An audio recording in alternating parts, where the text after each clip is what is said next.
Wisconsin parent is mulling legal action over a situation where she alleges her son was passed over being given the extra learning attention he needed due to language on the school's website that says it prioritizes additional help for students based on race.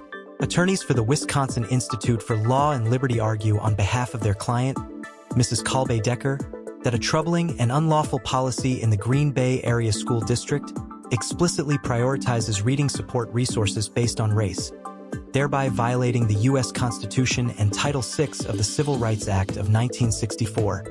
According to a letter obtained by Fox News Digital, Mrs. Decker's child, who suffers from dyslexia, has received different and less favorable services because he is white, the letter states.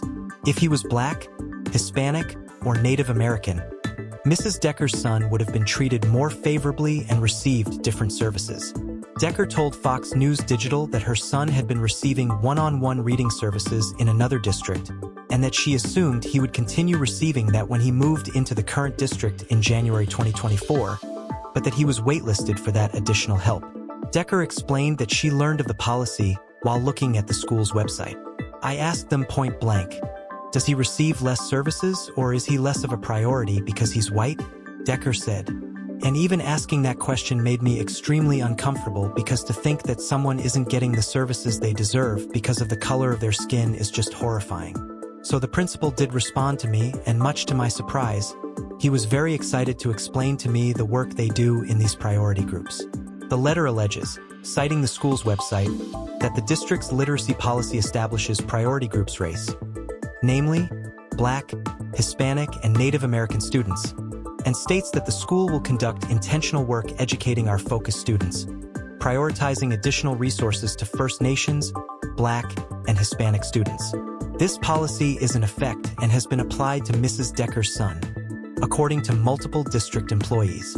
The language on the school website also states next to an asterisk at the bottom of the page that priority performance goals are established based on data that shows us we are meeting the needs of some student groups better than others. Focusing on a priority performance group of students will elevate our skills as educators and ultimately benefit all students. The letter to the district asks that the policy, known as the King Elementary School Success Plan, be rescinded in favor of a colorblind approach to resource allocation along with immediate and adequate support to Decker's son, who has been unfairly excluded from the opportunity to receive necessary resources. Seeing a policy that explicitly prioritizes resources based on race is really troubling, both morally and legally, will Associate Counsel Corey Brewer told Fox News Digital. The law demands that Colbey's son and any child be treated equally to other children, regardless of their race. There should not be special treatment based on skin color. And the fact that this district is embracing the idea that they need to treat children differently based on race is really problematic. We are asking the district to rescind its discriminatory policy immediately to implement a colorblind approach to how it allocates resources, focusing on the needs of the individual student. And we're also asking the district to provide Colbey's son with the resources that he needs. Brewer continued, there's no reason it should be taking this long for him to get that support. If the district does not change its discriminatory policy, the Wisconsin Institute for Law and Liberty will pursue all legal avenues to protect the rights of Colbey's son. All district policies must be approved by the Board of Education, and no such policy language exists.